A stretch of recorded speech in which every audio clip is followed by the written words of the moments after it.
Yo, what up? What up? What up? What up? What up? Hey, did y'all see that little baby? The little baby that won the crawling contest? Did y'all see that little baby?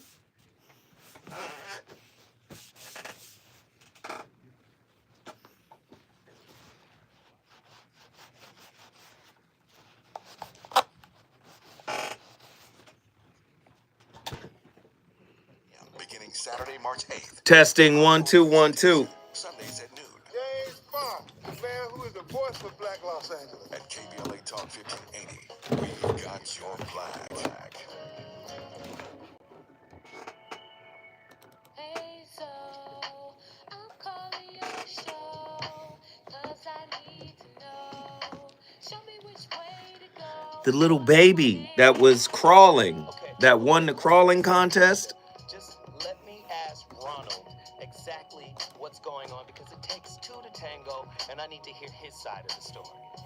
So she's driving me insane. Got stress heavy on my brain. My day is good. What up? What up? Takeover 9. And I'm about to bring the pain.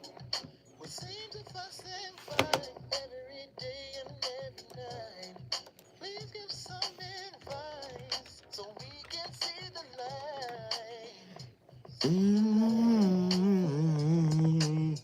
Everybody hit that like button. Let's go. Let's go. Everybody hit the like button. Let's go.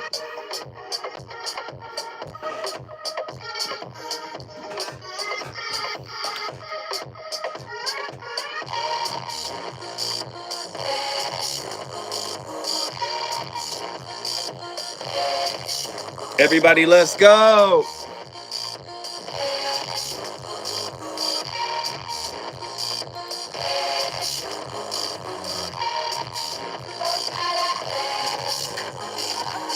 Yes, yes, yes. The voice of reason. It's Monday.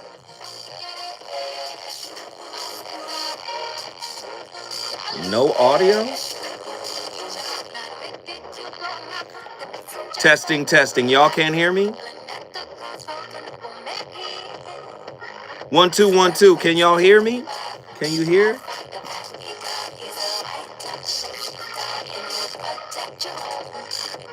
Attila, can you hear me?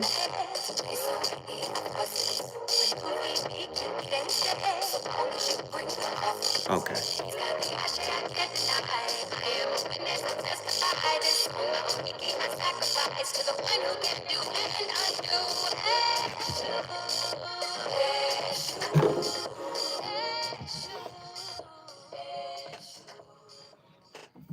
When someone is playing a game, either texting or on dates, and they're playing a game, what is that saying about them if they're trying to play a game?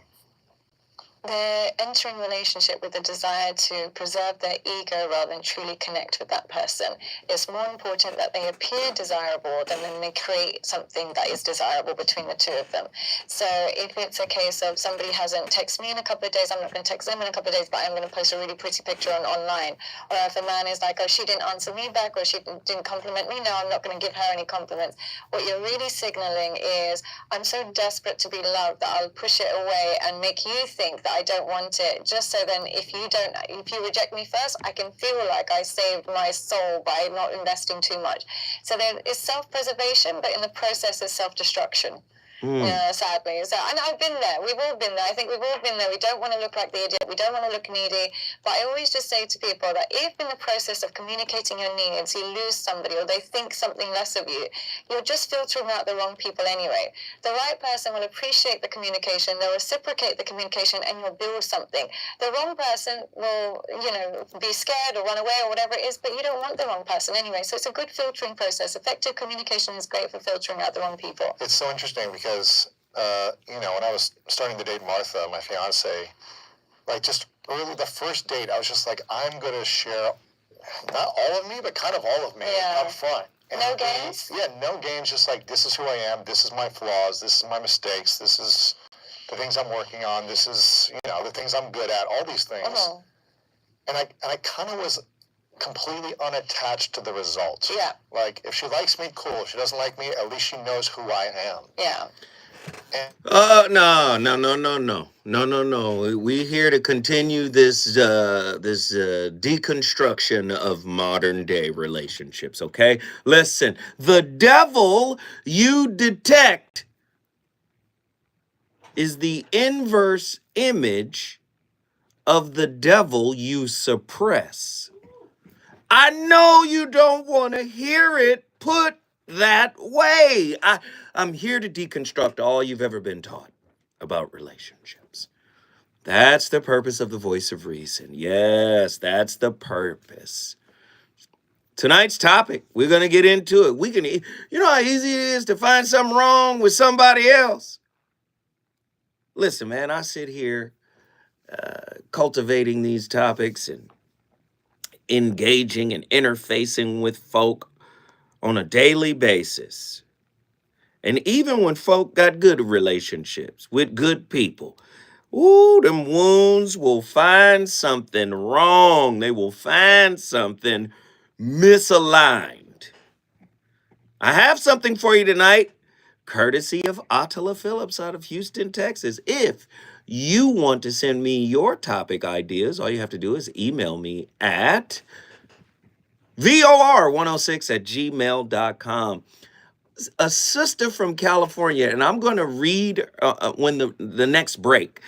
A sister from California, I think Wilmington, California, sent me a letter, and I'm going to read her letter. I got it here today at KBLA. She sent me some packs of now and laters.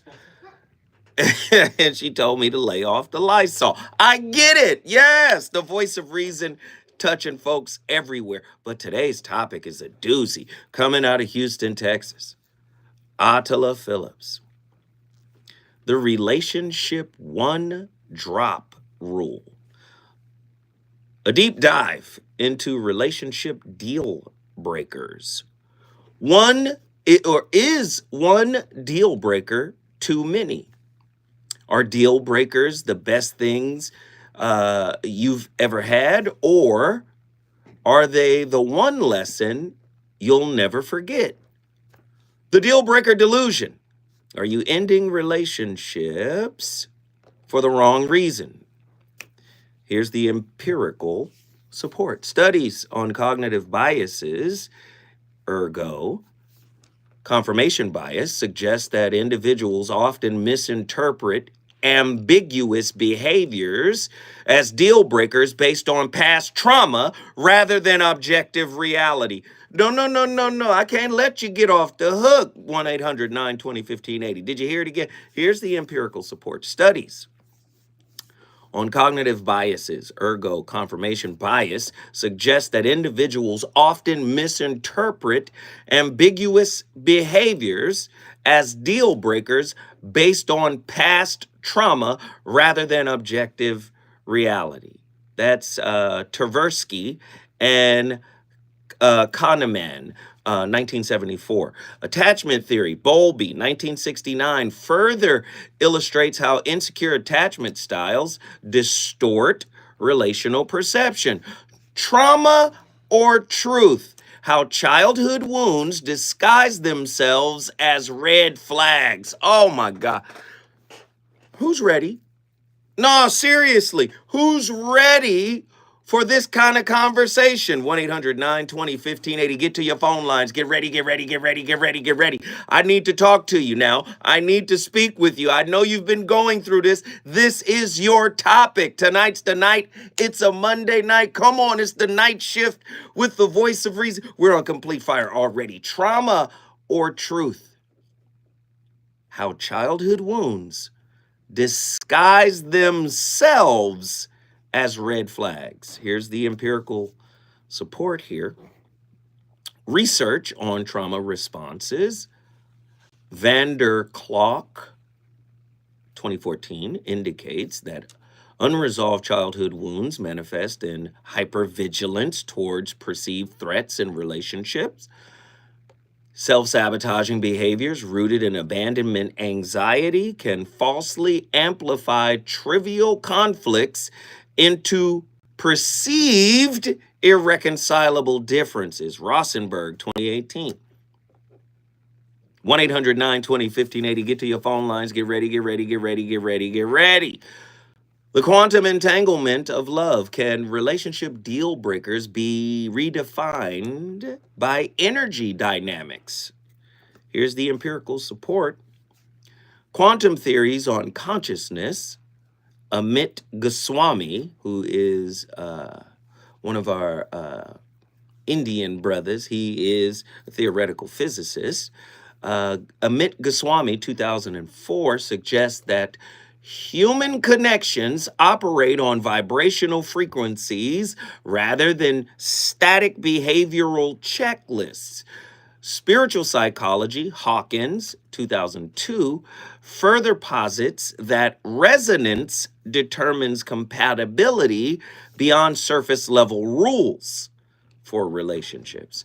Are your standards just a mask for fear? The psychological defense mechanisms behind deal breakers. I don't know if you guys are serious about tonight's topic. I don't know how serious you are. Again, everybody wants to be in love. Everybody wants a perfect relationship. Everybody wants to be happy, but no one wants to do the work. Part of doing the work, self-discovery aside, is having difficult conversations such as these in order to start the investigation, the self-investigation into oneself. That's part of it. Having tough conversations. Many people don't want to have these conversations. They want the relationship to be easy. They want the relationship to be smooth.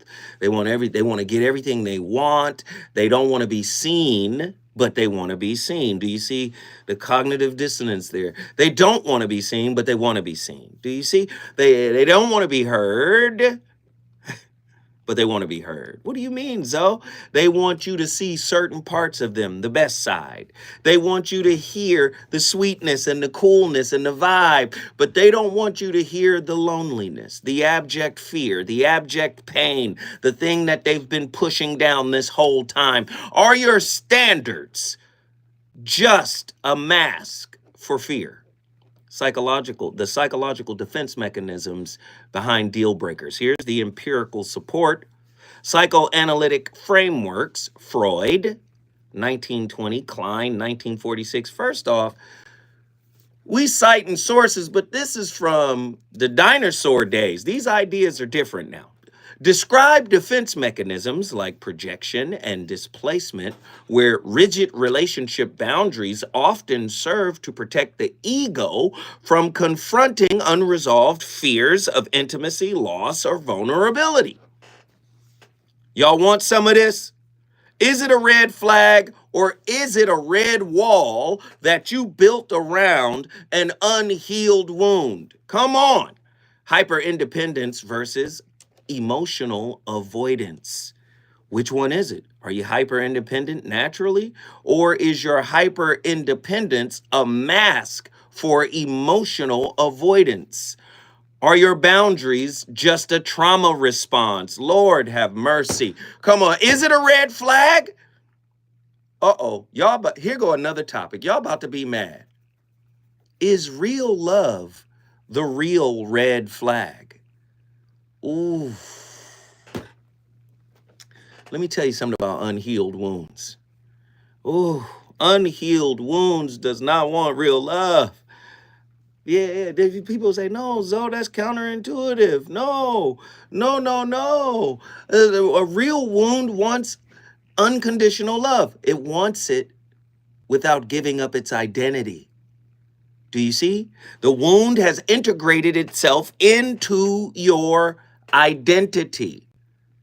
So now, if I look at that wound with unconditional love, unconditional compassion, and empathy, the wound has no more purpose. It's like Mr. Smith in The Matrix. I know what was supposed to happen to me when Neo destroyed me. I was deleted. I was supposed to go. My purpose was served. The wound does not want to let go. It wants to stay around like Mr. Smith. Hyperindependence versus emotional avoidance. Are your boundaries just a trauma response? Here's the empirical support. Studies on avoidant attachment, McCullenser and Shaver, 2016, reveal that individuals high in avoidance use rigid relational rules to manage emotional distance. Research in somatic psychology, Rothschild 2000, also suggests that trauma survivors unconsciously prioritize control over connection. I know you don't want to hear it. Maybe love is your red flag because you didn't get it in childhood, because your parent wasn't emotionally attuned. So maybe real love is the real red flag. I know you don't want to hear it put that way. Spiritual gaslighting. How higher consciousness can become a justification for relationship avoidance. Come on! 1-800-920-1580. Here's the empirical support. The phenomenon of spiritual bypassing. Masters 2010 illustrates how people misuse spiritual concepts, e.g., vibrational alignment, divine timing, to justify commitment avoidance. Psychological studies on emotional suppression, Gross and Levinson, 1997, further confirm the dangers of using spirituality to evade personal accountability. Who wants this work tonight? Get to your phone lines. The number to dial, 1-800-920-1580. When we come forward, we're going straight to the phone lines. Let's get it.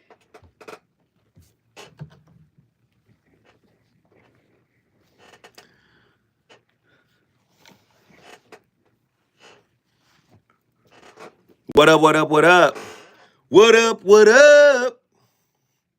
Hey, get to your phone lines tonight. Hey, please support the channel best way you know how. Hit the like button. We got 52 people, 32 likes. Let's get those likes up. What up, Big C? Peace, brother. Salute and shout out to the chat. What up, what up, what up? Zoe Williams, still 5150. I hear you, fam. It's love, number love. Good introduction. Brought up stuff I've been working on. Good, good, good. Get to your phone lines. Call me, call me, call me. We got 2 lines open. If you want to support the channel, you can hit the like button. That's easy. It's free. If you want to support the channel, you can share it. If you want to support the channel, you can subscribe, right? You can subscribe. If you want to support the channel, you can call in 1-800-920-1580. If you want to support the channel, you can hit the little $sign at the bottom of the chat, right? That's our super chat. That's how you support the channel. If you want to send your support directly to me, you could just go to my Cash App. Moderators, please assemble and give them those instructions. My Cash App is, there it is, Third Eye. Just put it in there, $sign Zo What Netter. I hope everybody's having a great Monday. We off to a good start. Is love the real red flag? That's crazy. I watched the whole 5150 episode because it's over. Hey, man, thank you. It's love. It's love. Appreciate y'all. Please continue to hit the like button. Or maybe you haven't found anything to like yet. Promise you, we just getting started, okay? We just getting started. Live in 60 seconds.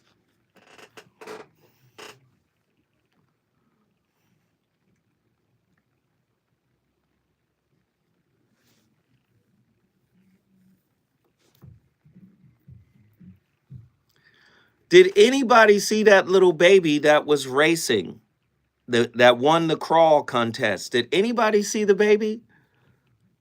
I think it was at a Pelicans game. They put that baby on the ground. That baby took off. Did y'all see that baby? Do you know what that baby's name is? My daughter is like, you stretching, Dad, you reaching. Do you know what the baby's name is?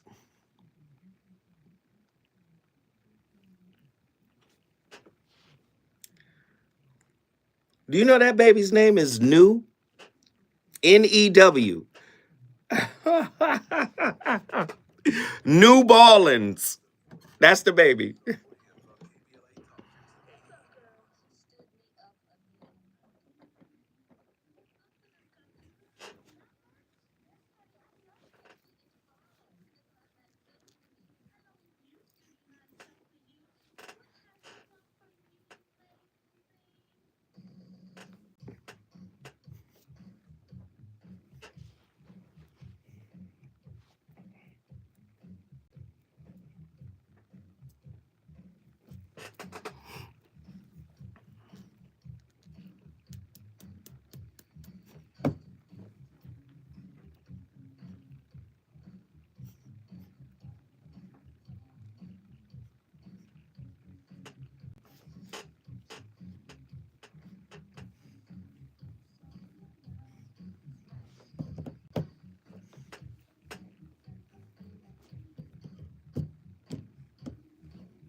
Fascinating, isn't it? The red flags in early interactions that we miss.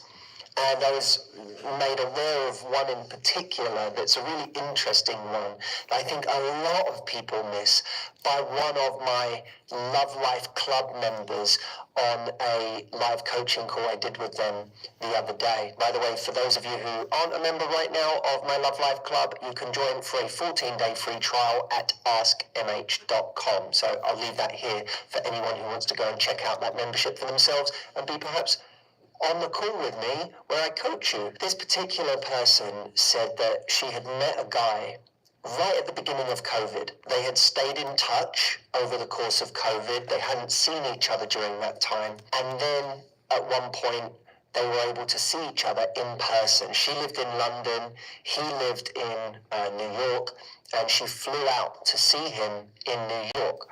They had an amazing few days together. Really got on well. It was really romantic. They did amazing things, went to beautiful restaurants, had a great time, and then she flew home. Then he invited her to go to Burning Man. For those of you that don't know, I mean, I don't even really know that much about Burning Man, Jameson, despite the fact that we live in LA. I know that it's in the desert, in the middle of nowhere, which is a great place for a date. No, Burning Man, there's lots of people that go and absolutely love it and swear by it and go every year. But it's a place with lots of interesting, eccentric outfits. There's art exhibitions, people build things. There's probably one or two drugs ingested here and there, not by everybody, but by some. One end of the spectrum is you can build structures and be in community and love with other people in this really interesting, creative environment. The other end of the spectrum is orgies. It's got everything at Burning Man, but nonetheless, he invited her to Burning Man, and my alarm bell went off immediately because I thought, and my alarm bell didn't go off in the sense that this guy's a creep. It went off in the sense that I thought, this guy doesn't sound particularly serious. But the second detail she gave me is really the part that confirmed it. She said, one of the things that I feel frustrated by is that since I've come home, we've not really talked much. He doesn't reach out regularly. We don't have long chats, but he is dead serious about me going to this festival with him. And she actually said to him, I haven't really heard from you much. And she had expressed that she felt like they hadn't talked much since she left. His response to her expressing this was to book a trip to London. He said, I'll come see you. And so 3-4 weeks from that point, he booked a ticket and he said, I'm going to come out there, and I booked this romantic restaurant for us to go to. And it all seemed really exciting. You know, wow, what an effort he's making. He's coming to London. The point I made to her was that despite this grand gesture, he hadn't actually listened at all to what she was saying. What she was saying was, I don't feel close to you. We had this amazing time in New York. Since I got home, I don't feel close. I don't feel like you're showing any curiosity about my life. I don't feel like you're asking me how my day is going. I don't feel like you're trying to get to know me better. I don't feel close to you. Now, he didn't listen, or he didn't care, one of the two, because his response to that was a grand gesture. Let me book a flight to come to London. And this is 100% right? But whenever you're dealing with relationships, you also have to see it from the opposite angle, right? Sure, grand gesture, didn't listen. Okay, I can see how you're painting that picture. I can see how that could be possibly true. But the flip side is the woman wants to be, she wants to feel as if he's interested, showing curiosity. Sometimes that could also be a precursor to an anxious, preoccupied attachment style, right? I'm not saying what you just described about the guy isn't true. He didn't listen. She wants to know if you're really interested. But the flip side is, why does that have to be shown? If we had a great time, we're vibing, and we're still in communication and setting up plans to connect, do you see? That's a red flag for me too. In what ways do unhealed childhood wounds infuse subtle red flags into our interpersonal dynamics? How can heightened self-awareness transform entrenched deal-breaker tendencies into opportunities for personal evolution? When I come forward, we're going to go to 2 places on the map, Houston, Texas, and Indianapolis. We getting ready to cook. Let's go.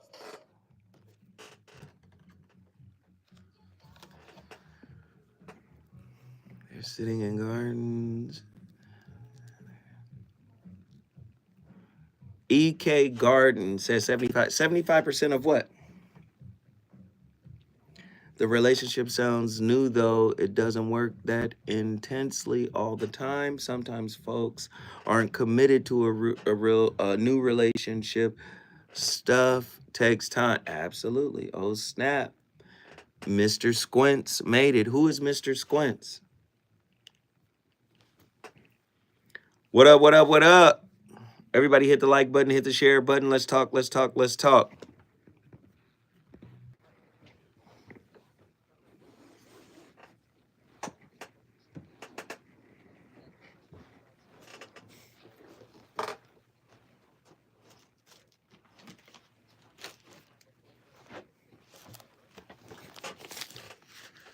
Here's my now and laters.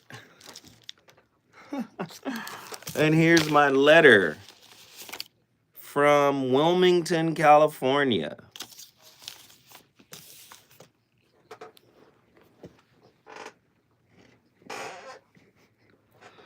What up, y'all?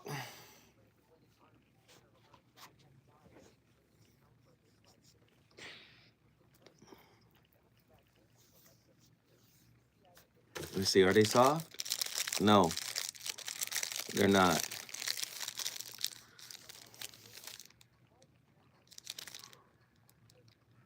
Cherry mango, lemon lime strawberry, grape watermelon, blue raspberry lemon. Aha.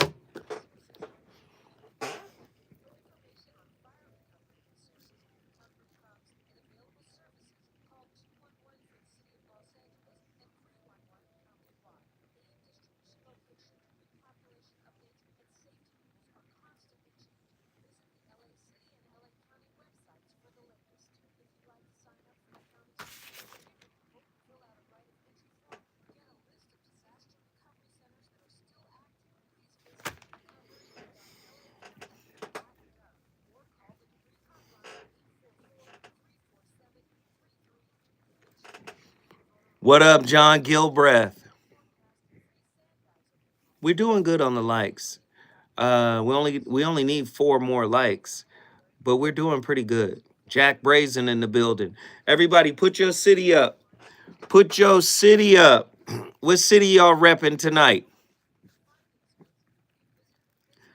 What city are y'all repping tonight?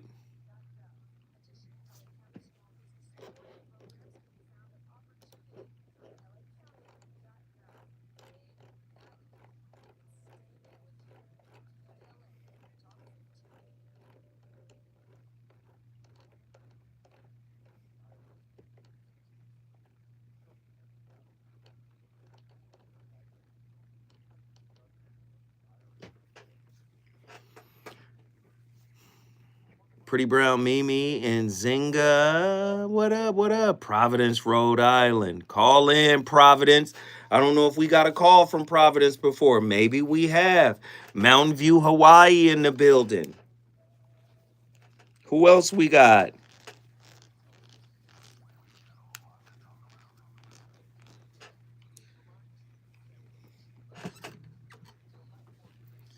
Who else we got in the house? Jacksonville, Florida in the building. We already know Florida is in the house, and Zinga is, of course, Pensacola. Pensacola, Florida. Let's go.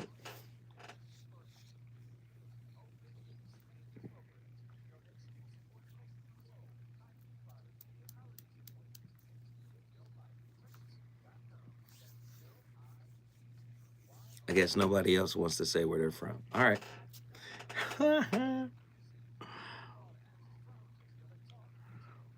She put up the beach. I love it. Wherever brothers and sisters be, USA. Jack Brazen. Cool. Hmm.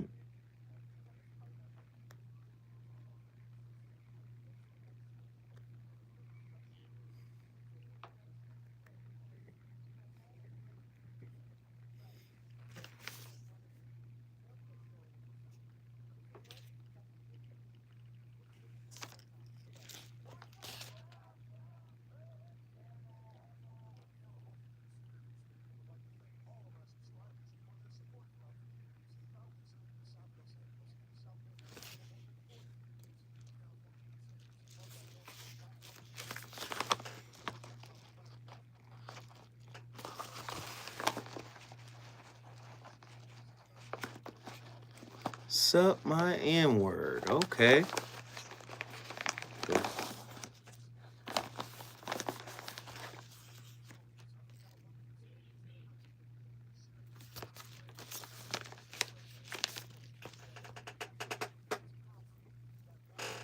Here we go.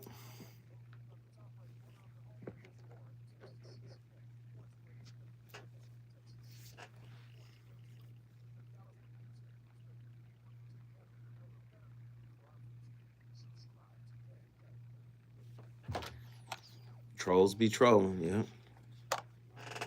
20 seconds.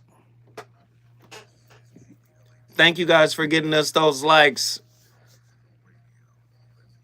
We got an equilibrium. 45 likes, 45 people. Thank you.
Call it the operating system. So I'm going to take a sentence that you highlighted and start from there. You said, here we were fighting about what's the right moment to do the dishes. But in fact, what we were talking about is you don't care, you don't see me, you don't appreciate me, you want it your way. And what you're highlighting here is something that I've actually talked a lot about in a new course that I'm doing on conflict, which is exactly that. How do you turn conflict into connection? And one of the things I say is that it's not what you fight about, it's what you fight for. You were fighting for recognition, you were fighting for power and control, you were fighting for respect, you were fighting for trust and closeness. Underneath the fight, there are usually three sets of issues that we are actually fighting for. And that is power, trust, and value. So you don't value me. You know, I worked on this dish, on this cooking. I made this nice meal. I prepared. I tried to be kind to your friends, and you don't value me. So once you've understood that, what is the hidden dimension that you are actually fighting for, the fight, the dishes, the when to do them becomes a lot more clear. A lot more clear, rather than it's not just I'm imposing my belief on you and I want it to do my way because my way is the right way. That's, you may think this way, but the question is what happens when you have to confront yourself with someone who is different? I mean, everything about relationships is about straddling sameness and difference. You know, and when you are a couples therapist, it's very typical that people come to you and they're like a drop-off center, right? They tell you, you know, here, my relationship, here's my partner, let me tell you what's wrong with them and maybe you can fix them and I'll help you. I want to shout out Miss Deborah Moore. I got your package here at KBLA Talk 1580. Thank you so much.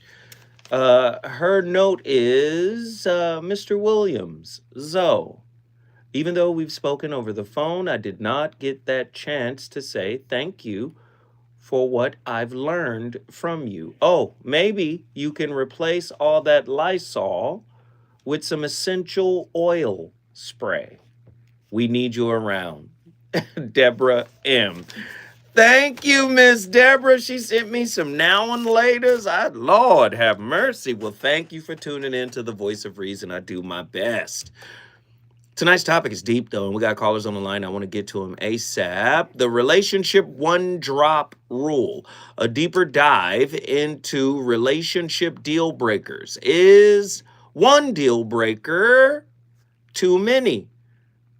Are they the best things you've ever had, or are they the one lesson you'll never forget? Of course, in the world we live in, the toxic society in which we live in, which is saturated with prescribed relational norms, the interplay of interpersonal dynamics and intrapersonal reflections demand a re-examination of what we hold sacred and what we dismiss as unforgivable. Our deal breakers, those signposts that we so doggedly guard against, may be less about objective failures and more about the deep, often unhealed wounds we carry from infancy into our adult lives and adult relationships. At their core, personal deal breakers are culturally constructed thresholds that signal not only relational incompatibility, but also the silent echo of our unresolved past. The works of transformative thinkers such as Nancy Spears and Dr. Bethany Marshall compel us to ask, are these boundaries absolute, or do they merely mirror the internal landscapes of our trauma and unmet needs? Much like the culturally sanctioned rituals that guide our daily behavior, deal breakers serve as a metaphoric stop sign, a necessary pause to reckon with the internal deficits and to question if a single misstep should define an entire relationship. Y'all hear me? 1-800-920-1580, deep philosophical inquiry. reveal that many of our red flags are not inherently malevolent, but are symptomatic of expressions of unhealed childhood wounds. The concept articulated by attachment theorists remind us that early experiences of neglect or inconsistency can lay the groundwork for hypersensitivity to precede breaches later in life. As we witness these red flags manifest in our relationships, we are forced to confront the possibility that our standards for relational survival are less about objective harm and more about an internal narrative of vulnerability and fear. We got folks on the line. I want to get them in here. Attila, Houston, Texas, what are your thoughts on tonight's topic? Tell me. I don't Hey. know what I'll be doing, child. I don't know what I'll be doing. What be going on? I don't know. I don't know. I wanted to break some things down, though, like, because people are probably like, what is she talking about? Relationship one-drop rule. So let me break it down. Tell them. All right? So we know about the one-drop rule in the U.S. in regards to American chattel slavery, right? Uh-huh. So let me put it to you in even simpler terms. If I gave you a glass of water and sprinkled a little bit of ink in there, would you drink it? Nope. Right. And that's exactly how we treat one another. And even worse, we treat Ooh. ourselves this way. So your discretion is the one drop. You got one time to mess up. Your discretion is that drop of ink. Your indiscretion, I should say. Let's make it even simpler. The very thing that you despise in another is the thing that you do. Ooh, Lord have mercy. So, Jeez, the of one course drop. I'm gonna recognize the red. Of course I'm gonna recognize the red flag because I do the exact same thing. Oh, And Lord. of course, all of this is unconscious, right? Mm-hmm. Mm-hmm. Yeah. Lord. So so one more thing. Mm. It is the best thing you've never had. Mm. Why? Because you dodged a bullet, supposedly.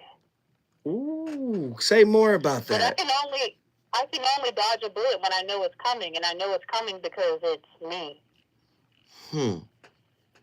Very Right? good. I like that. Very good.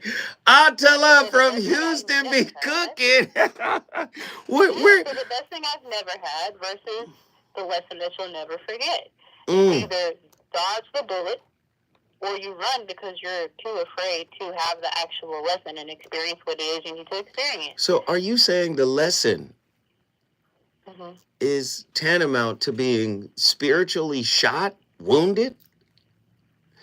I think so. I mean, like, I think at the end of the day, Who wants to take that kind of bullet? oh, That's heavy. I mean, do we really have a choice? Really, you don't, because the bullet gonna catch you at some.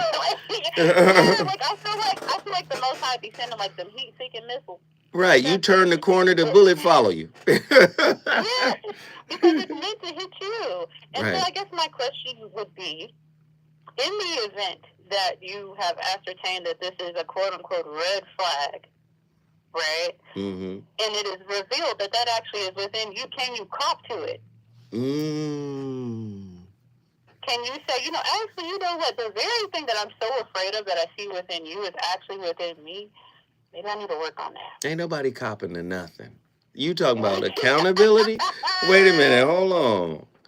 You talking about accountability, personal responsibility? You talking about? No, ain't nobody gonna do that. Blame is easier than claim. You know that, right? Absolutely. Like, I'm guilty of it myself. let's be honest. I'm gonna ask you a quick one. How often do you see claim in these interpersonal disputes? If you've witnessed friends or family go through them, which do you see the most of, claim or blame? Blame. I mean, the audio, I chose specific videos for a reason because I want people to see what it looks like when you have essentially done the best upkeep on the image that you present to the world, Mm-hmm. while the inner person remains in tatters. You've got haunted ghosts and hates up in the house of your soul, Ooh. but the outside look good, right? Christ talked about that. Whitewashed tombs is what he called them. Hold So on. we're all walking around as red flags, as whitewashed tombs. As long as I can keep the light shined on you, I'm good. I ain't got to worry about it, right? I can three-strike my way out. If I keep the light on you, I get to stay in the shadows. Ooh, oh, Lord. Listen, hold on.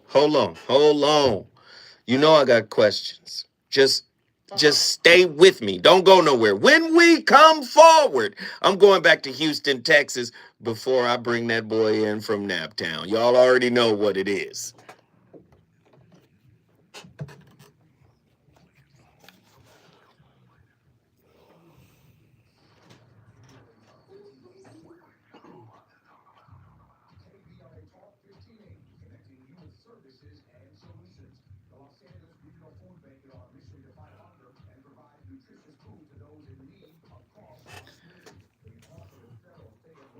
Bobby. Somebody said, where's Bobby? Bobby in the South.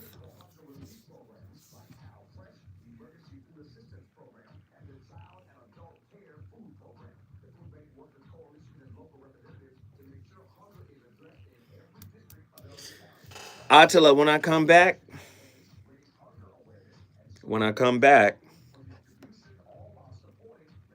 give your deal breaker. Give your red flags.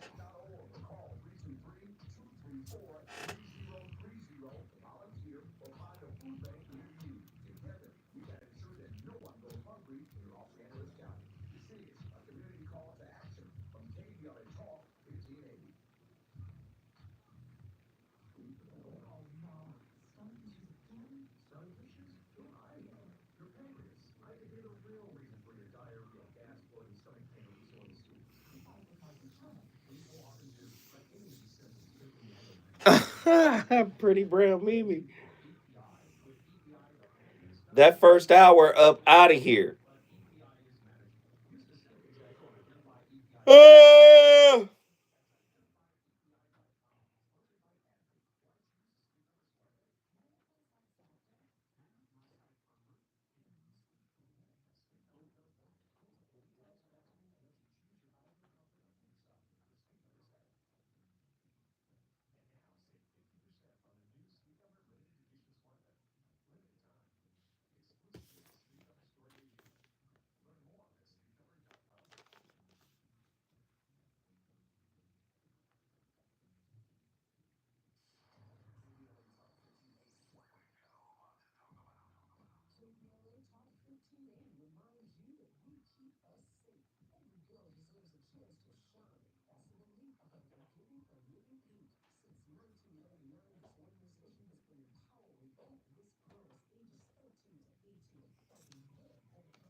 The owners of record labels should.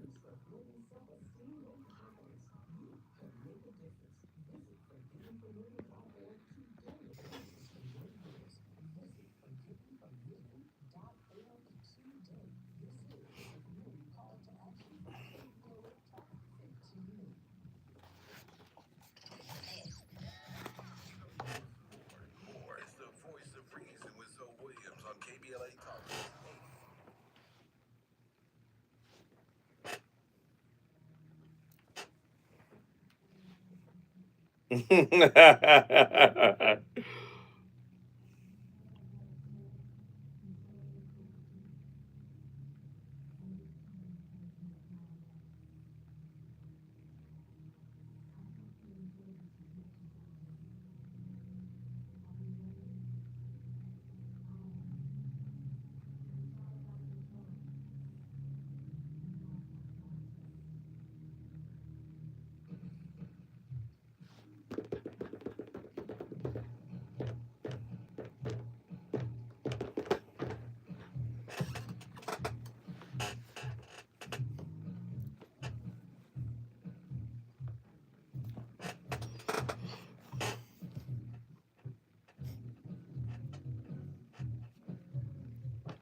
The question that I submitted was, what is the fundamental difference between your teaching of presence and the current popular teaching of the law of attraction?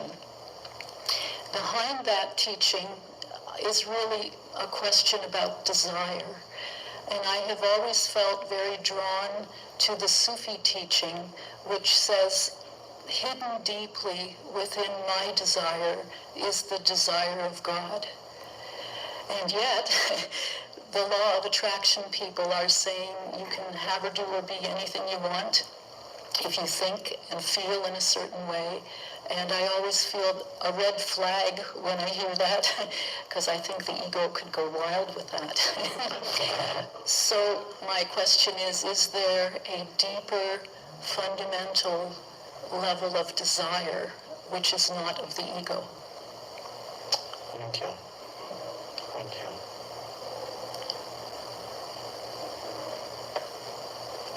The Sufis are right, of course, when they say that ultimately every desire is really a disguised desire for God. It's a disguised desire for ultimate satisfaction and fulfillment and being fully and truly, completely who you are. And basically, we're talking about the source, realizing the source of all life. And everyone is longing for that, but in most humans still, the longing for what I sometimes call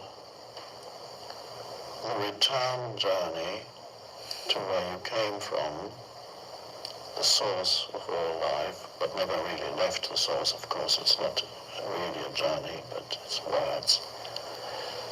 There's a longing to return to the very source of life, and it's really only then, when you have discovered it, found it consciously. Listen, Eckhart Tolle is talking high-level stuff here. But when you haven't reached a particular level of consciousness to be able to say, oh, okay, I'm going to be content and, at peace in the unknown and that which is uncertain, what tends to happen is, especially if you haven't gotten onto this self-healing journey, the answers lie in how your partner shows up. So you see red flags, as this show has outlined. You become intolerant. You become impatient with the humanity of another. That's because you haven't started the self-healing journey, which makes you impatient with yourself, who you are. You're not even content with the whole you. You're not integrated, as the Jungians would say. Right? So it's a struggle. And everything is external. And if the external got right, then the internal could get right. Or if the external got right, then I could not have to worry about everything else that's going on, and I can quiet down internally. No, you have to do that regardless of what's happening externally. Can't you see, even metaphorically, and playing with this one drop idea, it's really the one mistake rule. Right? People who are like that are unhealed, intolerant of the humanity and the mistakes that people make. I've already said it. Works in progress. Whips. Everyone is. Right?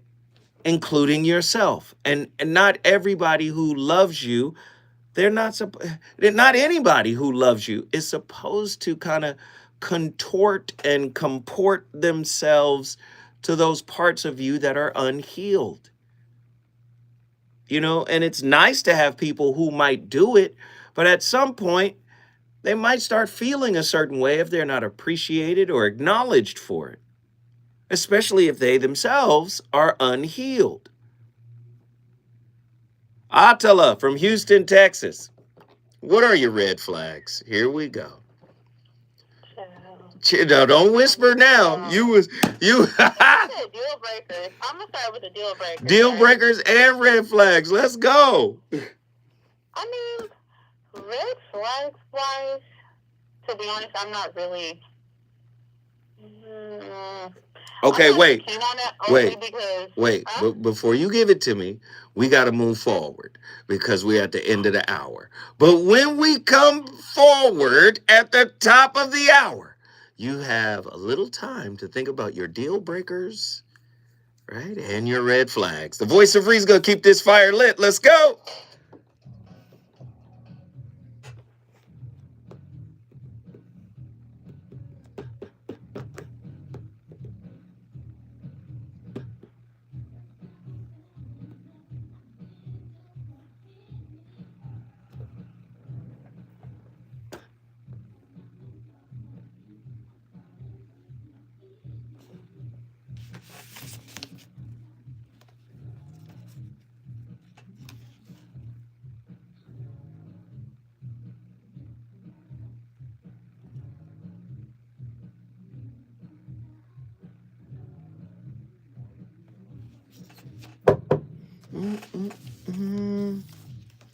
Woo, woo, rebel.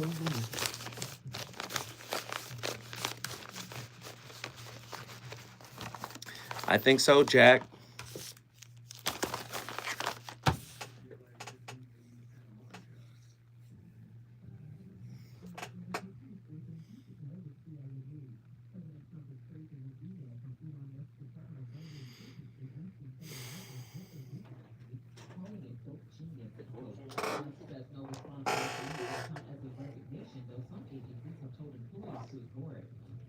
Oh. Ronin, I'm coming.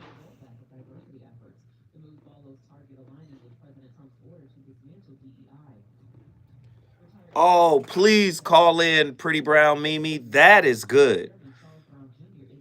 Hey, Pretty Brown Mimi, we have to discuss that.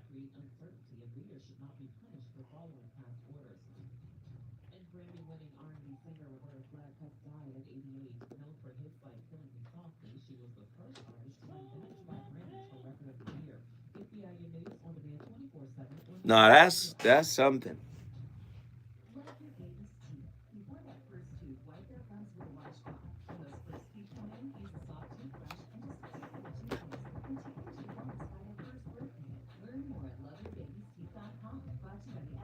Who cares about the black community in Altadena? Later, on Saturday, March 8th at 10 a.m., it's the premiere of Conversation Live, Altadena Rising with James Farr. This new weekly show will explore the deep roots and resilience of Altadena's black community as we track its recovery and reimagine its future. No, I'm really serious, To rebuild, Mimi. we're raising up voices, stories, and solutions to build back black Altadena better and stronger than ever. It's Conversation Live, Altadena Rising with James Farr, every Saturday at 10 a.m. beginning Saturday, March 8th, with an encore presentation Sundays at noon. James Farr, the man who is the voice for Black Los Angeles. At KBLA Talk 1580, we've got your black. Reason. If your relationship is in trouble, I'm the dude to call. Has your soulmate become your cellmate? Does black love still exist? What are your bedroom turnoffs? Fantasies and fetishes. Financial infidelity. I'm dating a fat person. Are they worth the wait? Trust me, this gonna be crazy. How about the heavy stuff? The child wasn't here, and he still had to play child support. It's a very heated topic. How is that right? Mama's baby, daddy's maybe. I just have so many questions I want to ask you. I was like, is this something wrong with that? He told me he had a vasectomy. I'm pregnant. Betrayal has been committed. Hit you with a bad touch routine. How does he maintain his composite? He likes it when it's pinky the lip. Why can't you open up, brother? I'm a karate man. Karate man on the inside. They don't show their weaknesses. Yeah. How do you get women so well? So William, reason and accountability. The voice of reason. A lot of people cannot keep up with the story they told. So when you ask them more than once, there's going to be variations in their story. Now, I don't want to sit here and say the second a man gives you a variation in the story, that he is automatically some horrible manipulating liar. I am saying it's a red flag. And if you follow my videos, then you know red flags are things to follow up on, are things to address, not to just cut them off and run. Let's dig a little deeper. We have to also take a full picture. If this man has been awesome in every way, and he doesn't exhibit any of the other behaviors I'm about to list, because typically liars will exist at least 2 or more of these behaviors. But if he doesn't if he doesn't engage in any of these other behaviors, then it is very possible that this is just, an isolated incident. Maybe he forgot a certain detail that he remembered the second time. Possible. But again, a lot of people... Wait, I want to play that one more time. And I'm going to tell you why. And I'm going to get to Attila and her red flags and this is why sometimes I have to deconstruct certain things. Okay? No disrespect to anybody. Not the brother who's speaking, Stephen Speaks, or the people who listen to him or myself. But damn it, man. Listen. Most people listen in black and white. They don't see colors. They don't see nuance. They listen in black and white. They perceive in black and white. Right? So when I'm listening, we have to be mindful of somebody might take advantage of you. A lot of times the advice is framed as defensive. Because this is how you know if they're lying. What if a liar is giving the information about lying? Does that invalidate it? I don't know. I'm not saying that it does. What I'm saying is we have to take what people are saying from their level of consciousness with a grain of salt. We'll be listening because we're looking for answers we haven't cultivated from within ourselves. So we'll go to somebody's podcast, and I'm including myself. I'm going to go listen to Zoe because he got the answers. No, you go look into self and see if the answers that I have for me resonate with you. And if not, dig deeper into self. Gosh, I'm listening to what he's saying, and it's like, just be careful. It's framed like defense mechanism. This is how you can tell when somebody's lying. This is how you can tell when somebody's taking advantage of you. But nobody is saying, this is how you can tell when you're lying to yourself. This is how you can tell when you're taking advantage of yourself. This is how you can tell when you're engaging in masochistic behaviors. Because you knew not to go back to that situation and you did it anyway.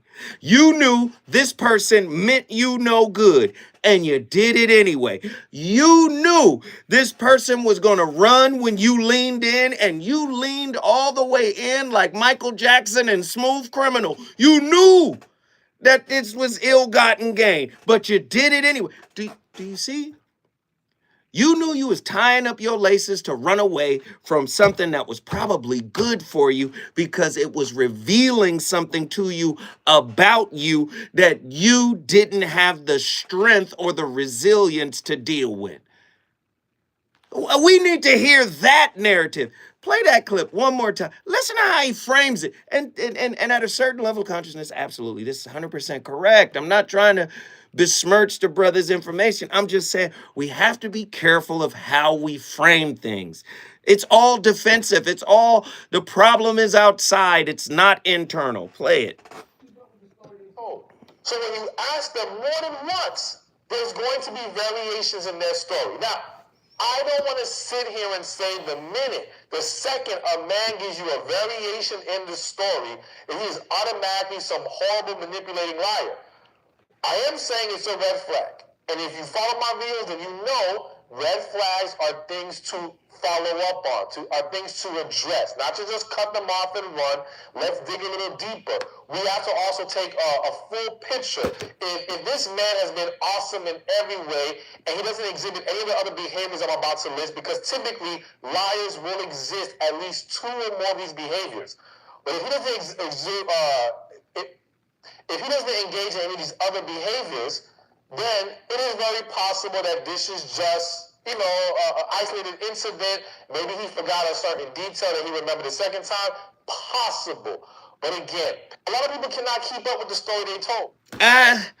Because then I'm going to say, where's the empirical support that backs the 1 or 2, examples that if they show up, this is not like narcissistic criteria where you say, oh, you meet these 9, these 12 criteria. Oh, you NPD classes are certified. It's not, do you understand what I'm saying? It's just framed like defensiveness. Somebody else is the problem. And like I said, I'm not saying there is no truth in what he's saying. I'm just saying it just can't be so absolute. You have to generalize it a bit more. Attila from Houston, Texas. Come on, deal breakers, red flags. Tell me what they are. Real quick, though, I want to do something because he talked about variations in the story. Yes. To me, that mirrors the variations in that partner's understanding, because I can give levels of understanding depending upon the story that you provide, which to me just translates to reasons for me to stay in a situation that I may be uncomfortable in. That's neither here nor there. Because now let me hit you with this, because I love that you brought up the variations piece. Mm-hmm. We accept Paul's story as true, and there's variations in the retelling of his story about meeting. Don't hold on. Hold on. What is Paul a liar? Huh? Saint Paul, disciple or deceiver? I want to know, because Paul said he heard the voice of Christ on the road to Damascus. Then when he retold the story, he said he saw, but he didn't hear. Hey, there's variations in the story. Now, if that's going to apply to intimate relationships, should it apply to the scripture? I don't know. Talk to me, Attila. Is that a red flag in the Bible? Tell me. Well, I would definitely say so. You got authors out there. I forgot the name of one, but you got authors out there that mention this, the idea, the art of storytelling, essentially, in the ways in which we accept things based on our own understanding, right? That's why I say there's levels to this. Right. So in regards to my deal breakers, I'll mention one, which is cheating, which is interesting because I'm a flight risk. You a what? I can create Wait. I'm a flight risk. I am a relationship flight risk. What? Please define that for us. As a fearful avoidance, right? Here we go. Meaning that I have the ability to cling but also leave you. I would say that's a relationship flight risk for a lot of people. A flight risk? I'm out. I mean, I'm just saying, like, if I'm in relationship jail, don't give me no bond, because I might blow up out of here, okay? Right. I hear you. I understand. Passport on deck. Right. You ready to catch your bags is packed, everything. Right. So it's interesting to have this red flag of cheating, because you can imagine what an environment like a flight risk would create. I've seen myself create an environment that's conducive to being cheated on. Ooh. So you kind of sabotaged it because you knew that your bags are already packed? In a sense. Oh. Sure. I mean, what are deactivation strategies except that exact very thing? To create emotional distance. And physical distance. Ooh. Mental distance is where it starts, though. Because we can't see one another's thoughts, we can't really monitor or ascertain how much a person is into the relationship with us. We want to believe that the person is there just as much as we are, right? But if you're like me, you have the wounds of worthiness wounds, right? But you also have this kind of like abandonment thing going on, whatever the case. I'm scanning for all threads. So what's interesting with that and trying to do this inner work, I don't really, now that I've started kind of doing work, I don't really pay attention to I'm not scanning for red flags anymore. I'm more so interested in how the person shows up because I'm learning that that's mirroring me. So one of the fears that I think came up for me recently was just the fear, I think, of being like understood. That sounds really crazy, but as much as like my heart has craved to be understood, the moment that it finally showed up, I'm like, oh God. We're not going here. Oh God. Okay. Because when you're understood, you're also clocked. They can see you, right? You're seen. When you're understood, you're seen. Ooh. And when you're seen, there's a potentiality for being left. Ooh, that's the vulnerable piece. I understand. Yeah. Right, but normally I'm the flight risk. So I would say that's one of them. Let me think of another one other than cheating. One of my big ones that has been really hard for me is lying, or the perception that someone could possibly be lying. For me, that has been like a really big, like, I guess, red flag or deal breaker, because I have like my anxiety being on 10, and a lot of times I don't want to admit that I'm anxious. And so I get the feeling that someone is telling me an untruth, or I feel like they've lied before, even if they've like apologized for it. Like, it's really hard for me to like forgive and let go, because I kind of have that spirit of unforgiveness like poking at me all the time. So I'm having to really like work on that and essentially say that if I have forgiven, then I have forgiven. There are no takebacks. I love it. Attila, guess what you just did? All right, Houston in the building. Houston, Texas is in the house. If you want to put your city on the board, all you got to do is call me at 1-800-920-1580. My homeboy Ronin from Indianapolis, Naptown, the legend, Ronin, Mr. Quipple Quip. He finna come in here and act up. I already know red flags, deal breakers, the one drop rule. Do they make one mistake and are you out? Are you a relationship flight risk as well, Ronin? What are your thoughts? I wouldn't say as much. If it seems anything like a violation of respect, then yeah, I'll say that. Give me an example of a violation of respect. Okay, so I pay attention to patterns, and I think that's what helps you determine if you're giving that person enough hope to redeem themselves or hang themselves. Okay, stop right there. Just stop right there. Redeem themselves or hang themselves. You pay attention to patterns. I'm just going to ask really quickly. Why do you pay attention to their patterns? Because the thing is, like, what I was raised to see is certain people act a certain way around certain individuals. So it's like either you're performing for validation for them, or you're performing to use me as a prop on the stage. And that's going to have me respond a certain way. So the thing is, like, when you're out in public and you're doing something humiliating, like outright disrespectful, just to gain the approval of the people, it's going to end real bad. Very bad. Okay. So basically, you're looking at other people's patterns as a defense mechanism to protect yourself so that you are not taken advantage of, or that they're not just performing and disingenuous in that performance, right? In other words, just performing to get something at the end of the day. So you're kind of watching them to make sure. So wouldn't that be like watching the little bad kid in the liquor store that you know is going to steal a honey bun? You know he's going to steal a honey bun. Well, true. If the child steals a honey bun and I throw a liquor bottle out and go about my business. But do you see what? Look at what we're setting up. We are suspicious of people. Why? Suspicion is, it's like, I pay very little. I pay some attention to what people say, but I pay attention to what they do, because what they do, there's thought and intent most times in it.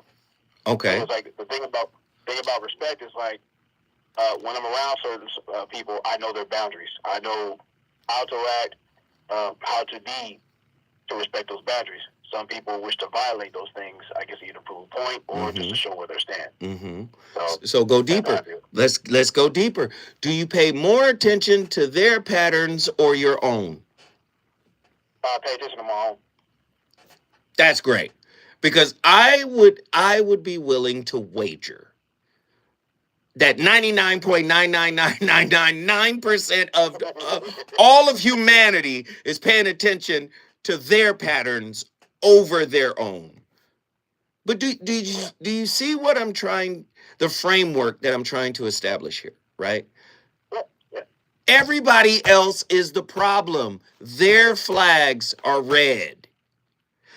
You understand what I'm saying? Like, it's not I am a red flag and the red flag in them is a reflection of the red flag in me. Nobody is saying that. I need your help, Ronin. Why is that the case? Because accountability is terrifying to many. Ooh, here we go. Come on. It's too easy to assign blame to everyone else, but when it's very difficult to look in the mirror knowing that you're accountable for certain things. Like, if you consistently run through a certain breed of people or patterns, then you have to, crucify yourself for giving all that stage time to a lot of these clowns. Oh, Lord. And the thing is, like, when you run into certain lessons or certain people, those are the lessons you're running from. So you have to address those first, and then they'll cut down on those run-ins. Stay with me, Ronin. Stay with me. The voice of reason is on fire. When we come forward, more from Naptown. Let's get it. Hey, third eye. Why is she likes to travel a deal breaker? Give me this one.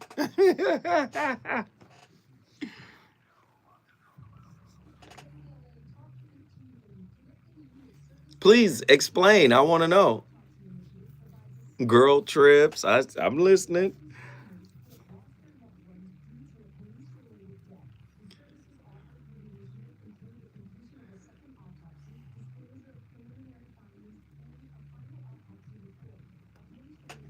Hey, we cooking. Ronin is on the line. Who else is calling?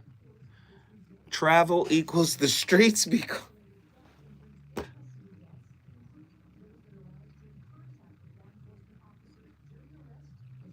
I swear to God, I can't wait till my sentence here on planet Earth is up. This shit feels like I'm doing a fucking multi-life bid.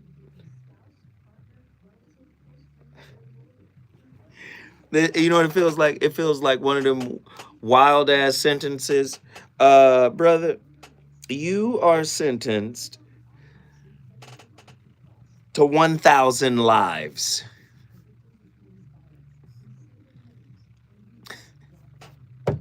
On this plane. That's what it feels like.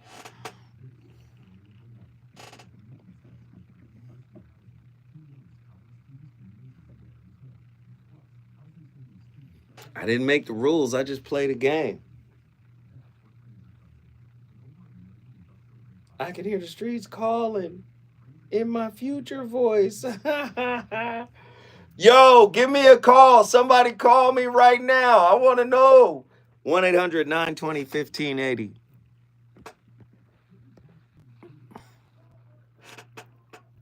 Uh-oh, here we go.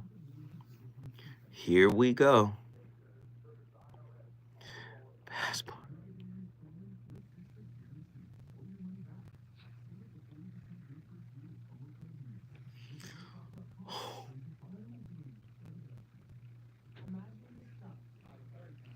$30 seconds, guys.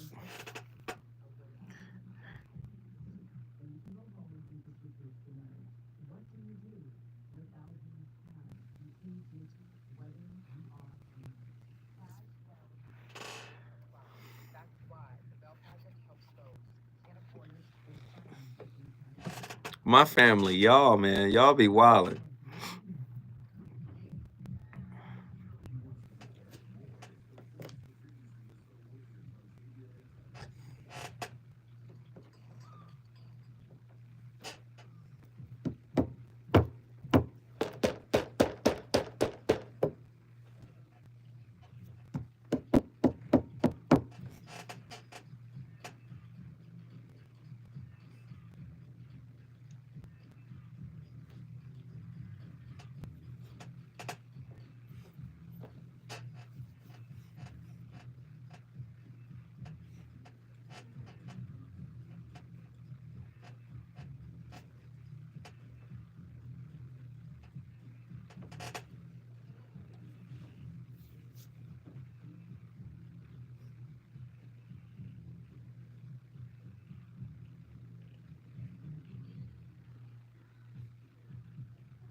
are in a relationship of some kind. Okay, we're gonna talk about relationships. Relationships is cool. Everybody don't mind being in a relationship unless you just got out of one and you're just glad as hell you by yourself. But let's say you've been dating a person for a little while. Have you ever noticed that sometimes they just get comfortable? They just start to get a little bit too comfortable. And you started noticing stuff that you didn't notice before. That's when you got to really find out, is this the relationship I'm going to stay in or not? Like, I'm going to go back and forth, because sometimes it's the men that get comfortable, sometimes it's the ladies that get comfortable. Ladies, have you ever been dating a man, and then somewhere in the relationship you realize that he spends less time taking a shower than kids do? You ever seen that right there? Here's another one, ladies. You ever been dating a man and then you realize for the first time that he defends his mama way too much? You can't say nothing about his mama. Here's one for the fellas. Now, ladies, don't get tight on me. I told you we was going to go back and forth. Now, I done 2 on the men. I got to do 1 on you. Fellas, you ever been dating a woman and she got so comfortable, she started coming to bed like she's expecting bad weather? She got on a coat, a beanie, some thick socks, sweatpants, gloves. Ladies, here's one with the fellas. You ever been sitting up, you've been dating a man for a little while and your mama come over? He walk in the kitchen, ain't got on nothing but his drawers, rubbing his stomach, talking about, hey, Miss Helen. This ain't no Miss Helen, this my mama. If you can't be comfortable in the relationship, where can you be comfortable? Is it even possible to get too comfortable? Which one do you want? A safe place? You can't say, we got to create a safe space, but you done got too comfortable. Do you see what I'm saying? It's almost like the way we've been conditioned is to relate in reverse. Too comfortable could imply, hey, you've fallen off of your performance, and I'm not really with you because you are a work in progress, i.e. a mess. I'm with the performance. Don't get too comfortable and fall off the performance. If somebody got too comfortable, that sounds like you're becoming yourself. You're being who you really are. See, I think, although it was funny what Steve was saying, I think Steve is describing how this society has relationships reversed. Don't get too comfortable. What in the entire hell do you mean? I'm supposed to be comfortable with you. That's how I get vulnerable. That's how we get intimate. And I'm not just talking about physically intimate. That's how we get close. I can't be me. So maybe the real deal breaker, like I said earlier in the show, is love, is vulnerability. Ooh. You want to get vulnerable? You want to get close? You want to bond? You want to spike oxytocin? What do you know? You want to spike the testosterone and the oxytocin dance? No. You better keep up that damn performance. You getting too comfortable. Don't make me do a topic. Uncle Steve that's the big homie. We gonna show Steve nothing but love. That is the big homie. When I come forward, we're going back to Naptown to talk to my brother, Ronin. He going to give me all of his deal breakers and his red flags. Let's go.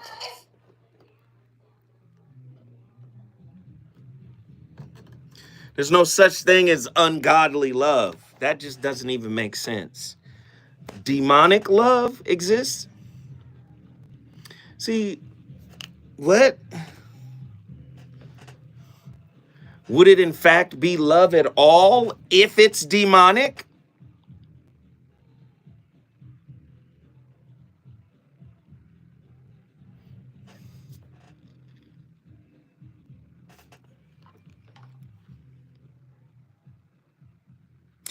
That's like saying ungodly God. What? Real love is God, tantamount to God. Unconditional love, that which is unconditional, God.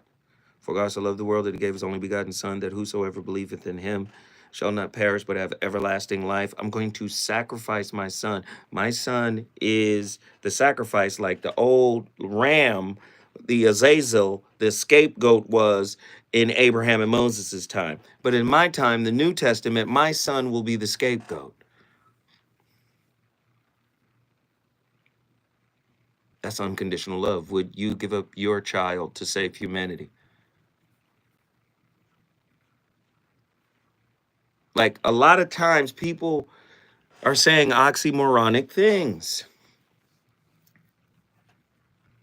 A love that is not built on God is impossible, as God and love are synonymous. So no disrespect, Sickle Sauce. I'm not trying to disrespect you. I'm simply saying what happens is at the level of consciousness that all of us are, including myself, we tend to bring, first off, you can't really bring God and love. These are just words. You can't bring these down to our level and say, yeah, that's an ungodly love. Then it's not love at all. Anything that is you can't have love that's ungodly, is what I'm saying. The only love that you can have is what God has. And people will have all these definitions. Oh, there's eros, there's agape. These are words. These are words. Back to Alfred Korzybski, famous linguist. The word is not the reality. The map is not the territory. A map can show you how to get somewhere, but it isn't the reality of the road. It isn't the condition and the atmosphere on the journey. The map is not the destination, right? The word is a linguistic map. Symbols, letters are symbols. Words symbolize meaning. The symbol is not the thing. The symbol is not the reality. Alfred Korzybski, the condition or the definition creates the condition, right? So ungodly love is oxymoronic. This is why you hear people saying it today. Love is not enough. In what universe?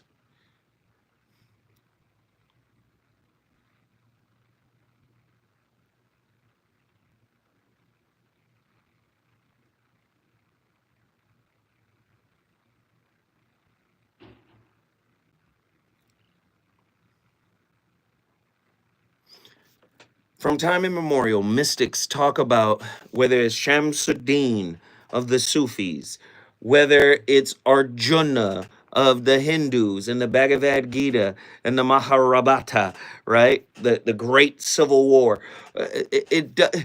Whether it's Buddha and moksha, they all talk about transcending the ego and the small self and entering into this realm where all is one with God, and it's supreme love, it's isness, it's ineffable. It can't be put into words. From time immemorial, all the mystics go, yo, there's this level of consciousness that transcends all of this fuck shit. What did the Buddhists call this reality? Maya, illusion. But somehow niggas know what love is and what it ain't. You live in the matrix. It ain't real, but you know what love is, which is reality. Love actually is reality. But you live in the matrix. You haven't transcended this level of consciousness. And you somehow know what love is. This, do you see what I'm saying? We listening to these clips, everybody is suspicious. This is how you pick up. This is how you know, this, I'm talking to my brother Ronin now. I watch patterns. But as we broke down in our conversation, most people are not watching their own patterns and then trying to undo and supersede the pattern. How you watching somebody's pattern from within your own pattern? Riddle me that.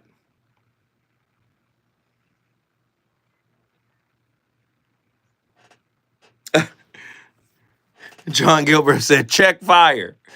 That's what I'm saying. How you in your pattern and you going, I'm looking for patterns. I see you now. I see you. Yeah, through the lens of a pattern. I'm sorry. I'm sorry. Forgive me.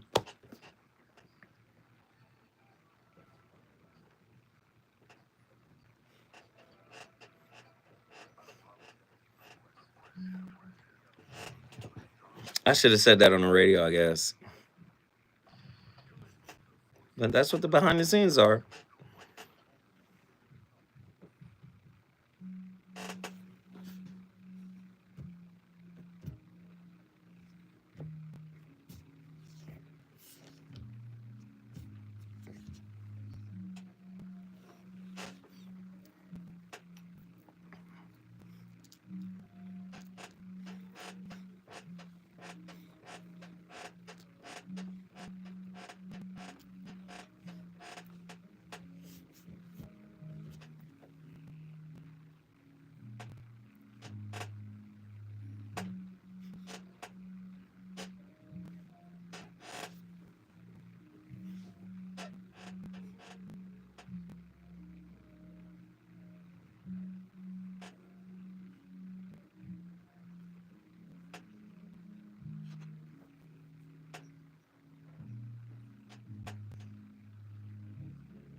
Why fault finding is so obsessive of a habit is because it allows you to look at yourself in a more positive light when you're pointing out faults in other people. But when you're constantly fault finding over your partner's every little weakness, who does that hurt at the end of the day?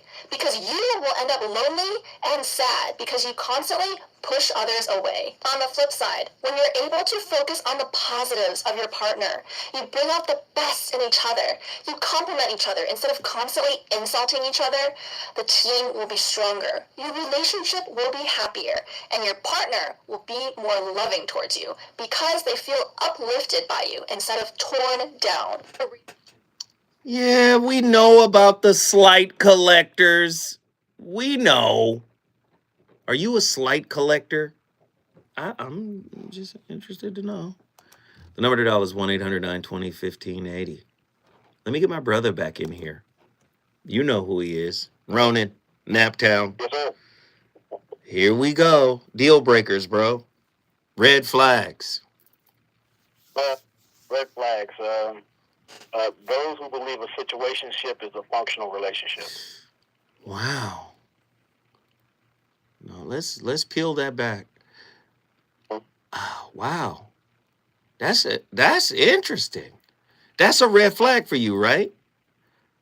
Well, let's say, I'll say, instead of a situationship, sponsorship is a functional relationship. Okay. I see you. Okay. So you Floyd Mayweather.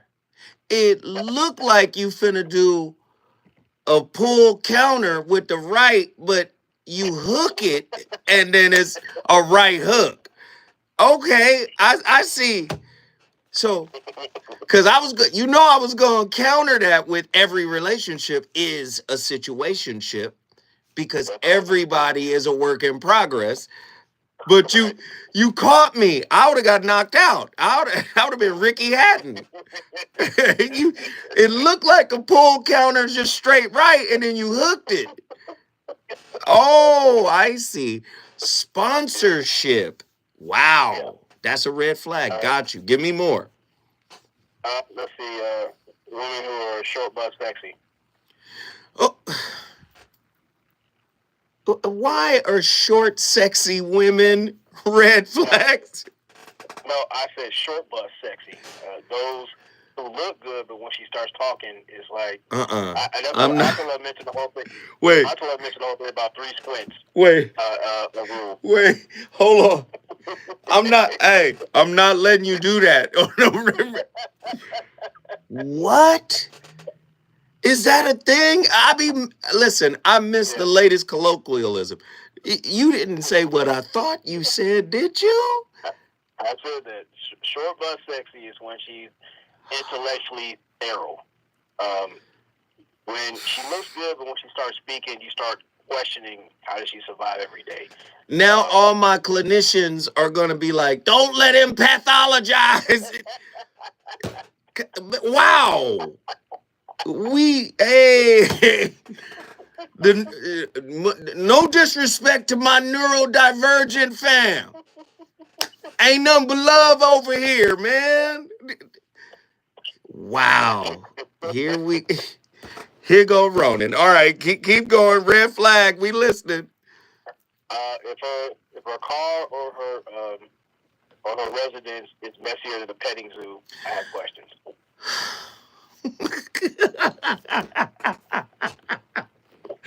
What about the red flag? Go ahead. I'm listening. Another red flag is her associations. Like, again, if she's surrounded by 4 edgeless hookers, then she's going to be the 5th one. Oh, my God. Ronin just comes in here shooting. What about red flags for men? Because women are going to be like, yo, Zoe, don't let him do this.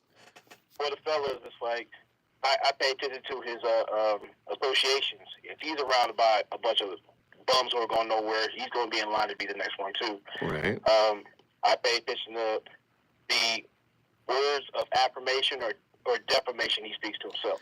Words of defamation is crazy. I pay attention to what is this person's passion? Is it their passion to be a victim, or is it a passion to be something extraordinary? Wow. Whoa, keep going. Hey, you cooking now. Now it's hot up in here. Keep going. Oh, and the thing is, like, their view of the relationship with themselves, because it's always pointing fingers about everyone else, but I always look at the common denominator, just like I had to look at myself. All right. That's another reason why I pay attention to patterns too. Okay. And I pay attention to what people focus on as far as what they read, how they think. Their conversations. Like, yes, it's good to have range, but it depends on that level of range. It could be higher level range, and it could be something stuck in the basement. Now let me ask you this: what are yours, intrapersonally speaking? What are your red flags? Yours, your work. My red flag is when disrespect is not served at the table, I will flip the table. Oh, so you're violent. I would say violent, but I'm more creative with reactive. Disrespect. You're reactive. Yeah, I can't be. You lack emotional regulation. You Scorpio already know the story. And I'm not a fan of the communication bully. When it comes to them and control freaks, it really triggers some things that I've worked on for quite a bit, so I don't like. Wait a minute, Ronin. Hold on, Ronin. You know I haven't done a horoscope show in a while, and I'm not gonna let a Scorpio come on here and talk about emotional bullies and control freaks. You know good and well you a Scorpio, man. Tell the truth, Ronin. Come on. Come on.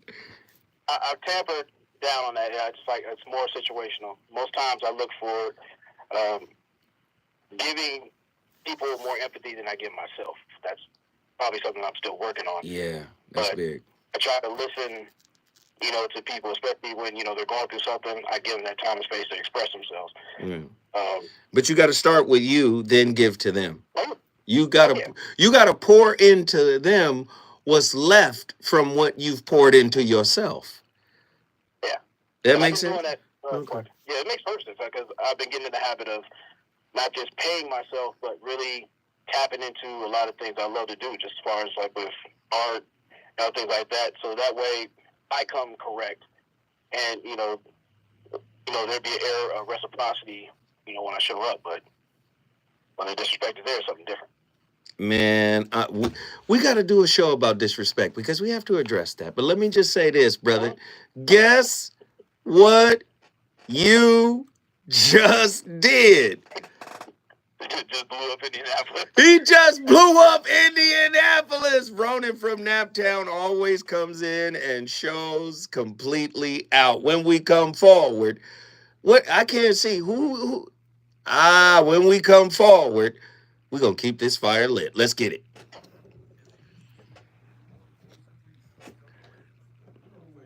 Who? Nah. Nah. Nah. Nah. Nope. No. Hey, I need 2 callers right now. Right now. I need 2 callers. Call me right now. I need 2 callers right now.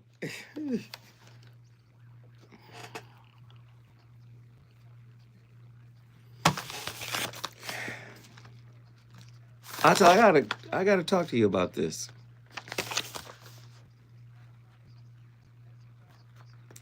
Are you guys familiar? Are you guys familiar with something called psychometry?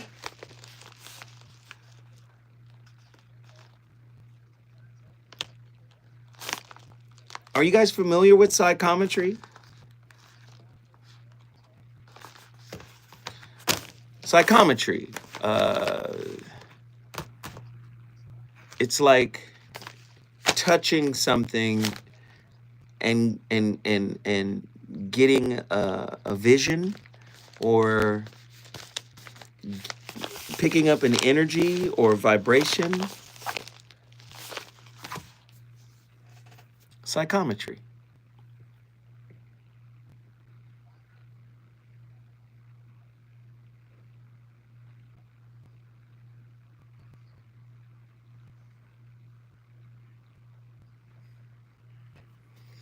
I need a caller. I need 1 caller, please. I just have a feeling about this.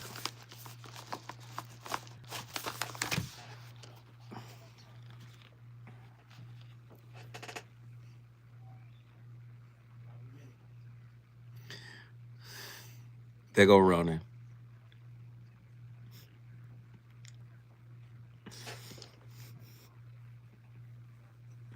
Why are we the wildest group of people?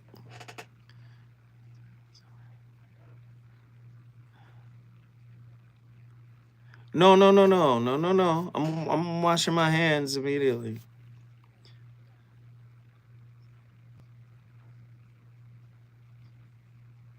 Jeebus?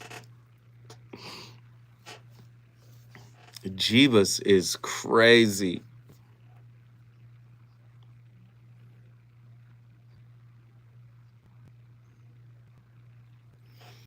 That's how Baba Loco get down. Baba Loco be like, hey,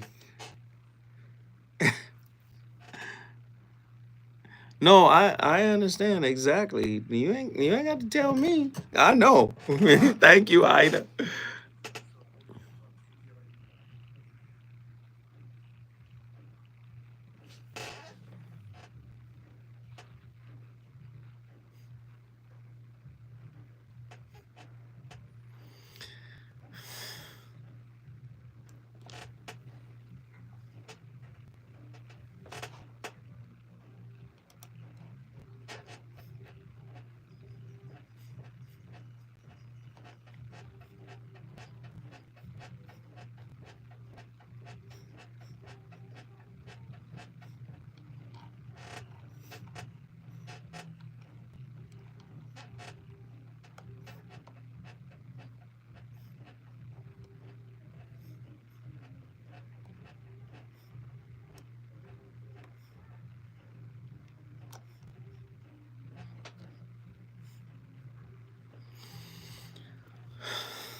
Why does man cling to pleasure, pursue pleasure? From time immemorial, pleasure has been one of the principles that man has pursued in the name of God, in the name of peace, in the name of 10 different ways. What is pleasure? Why this insistence on pleasure, both externally and inwardly?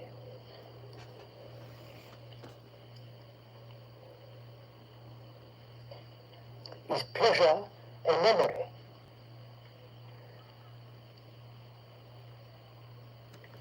Remember, I gotta do Krishnamurti, but sometimes I forget we need to have him early because he's cooking.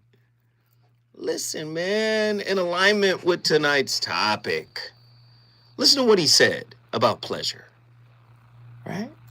Now, listen to this question.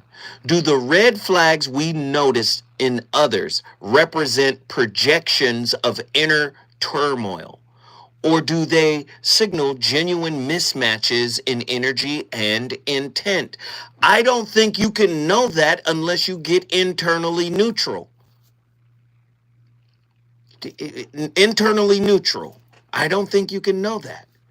You guys know that that's one of my sayings here on this show. You can't get mutual with someone else, your partner, until you get neutral internally. Do the red flags we notice in others represent projections of inner turmoil? Or do they signal genuine mismatches in energy and intent?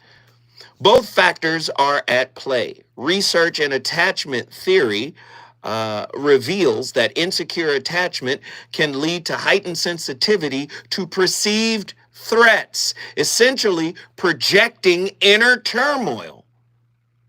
While behavioral studies confirm that some red flags, such as consistent partners, consistent patterns of abuse or neglect, objectively indicate genuine mismatch in values or compatibility. Both correct, right? I'm going to hit you with this. I'm going to come right out and say it. You guys tell me if you think I'm wrong. Do you think we live in a securely attached society or an insecurely attached society? What are your thoughts? I see people in the chat right now.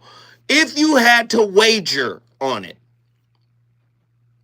do you see us living in a securely attached society or an insecurely attached society? I think we're in an insecurely toxic society. Insecurely attached / toxic society. I believe that to be true. Because everybody who considers themselves in a good relationship typically are people that are getting what they want. Listen to what I'm about to say.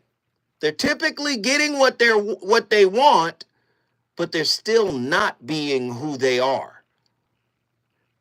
You get what you want, but you're not being who you, man, that's not a good relationship. How might an obsession with detecting red flags itself indicate an avoidant attachment style that perpetuates relational distancing, emotional distancing? Empirical evidence from attachment research, ergo studies by McCoolensir and Shaver, demonstrates that individuals with avoidant attachment styles often hypervigilantly scan for negative cues as a protective mechanism. They looking for what's wrong. This overemphasis on red flags is a deviation, or excuse me, a deactivation strategy. We should do a show on deactivation strategies too. That paradoxically reinforce distancing and limits intimacy.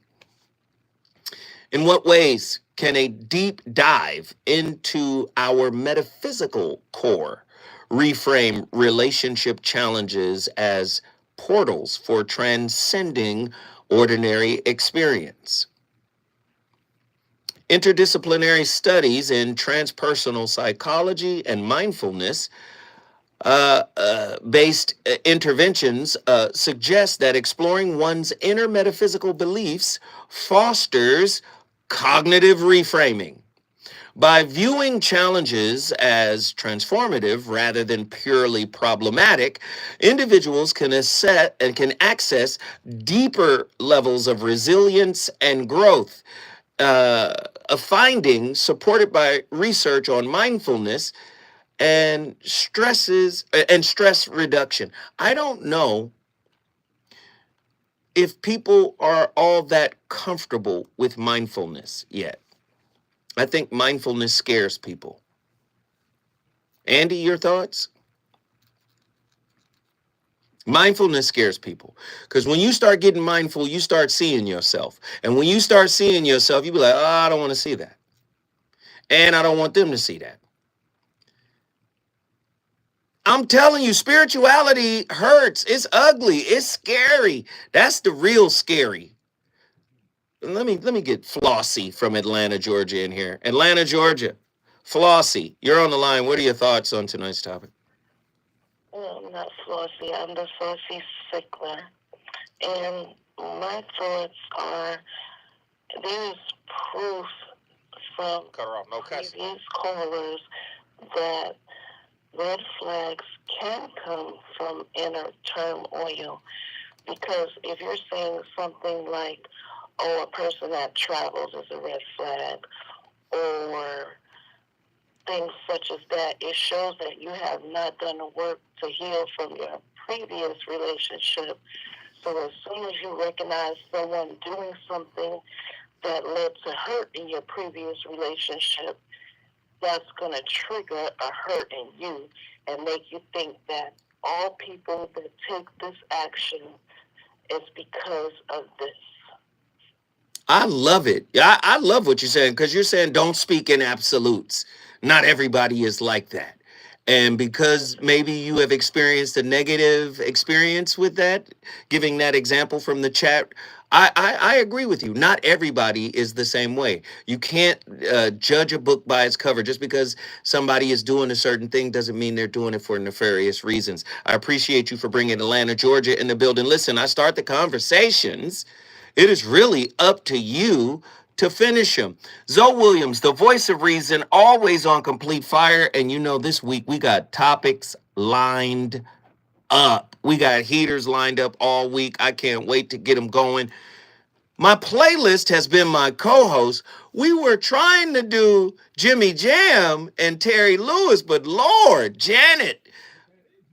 I know, but all of Janet's records were just dominating, and it was great. I loved it.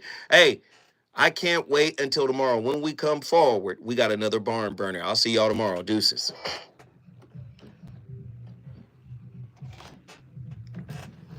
Hey, she got hits. Andy, she got hits. Janet got hits. Jesus. It just reminded me of all the hits